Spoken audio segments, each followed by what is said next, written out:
Assalamualaikum warahmatullahi wabarakatuh. Saya Imelda Musdalifah dengan NIM 2102008. Di video praktikum ini dengan judul plasmolisis pada daun Rhodioschala.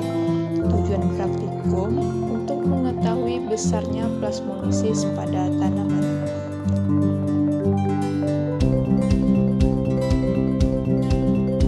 Mata kuliah Fisiologi Tumbuhan dengan dosen pengampu Ibu Salmiati, MPD, PhD. Plasmolisis adalah lepasnya membran plasma dari dinding sel pada sel tumbuhan.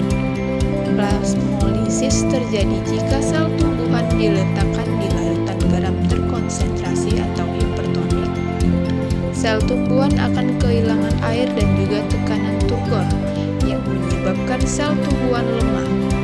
Kehilangan air lebih banyak akan menyebabkan terjadinya plasmolisis. Tekanan terus berkurang sampai di suatu titik di mana protoplasma sel terkelupas dari dinding sel, yang menyebabkan adanya jarak antara dinding sel dan membran. Plasmolisis hanya terjadi pada kondisi ekstrim dan jarang terjadi di alam. Biasanya terjadi secara sengaja di laboratorium.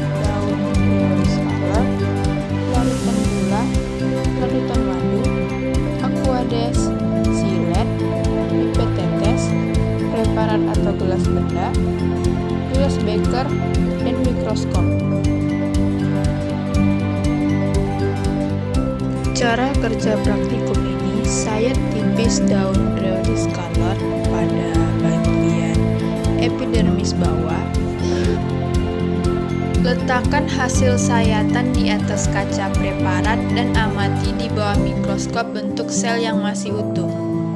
Tetesi preparat 1 dengan larutan gula, preparat 2 dengan air, preparat 3 dengan larutan madu, dan diamkan selama 30 menit, lalu amati dengan mikroskop.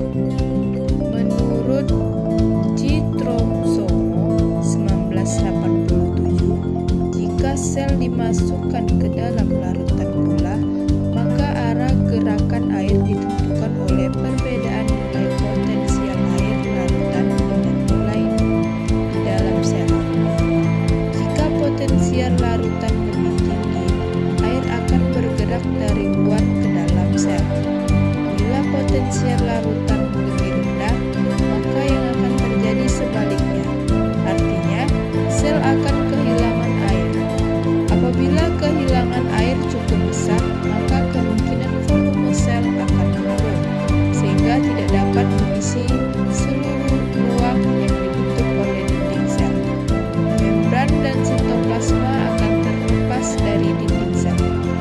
Sel epidermis daun Rhodioschala yang dimasukkan ke dalam larutan sukosa mengalami plasmolisis. Semakin tinggi konsentrasi larutan, maka semakin banyak sel yang mengalami plasmolisis.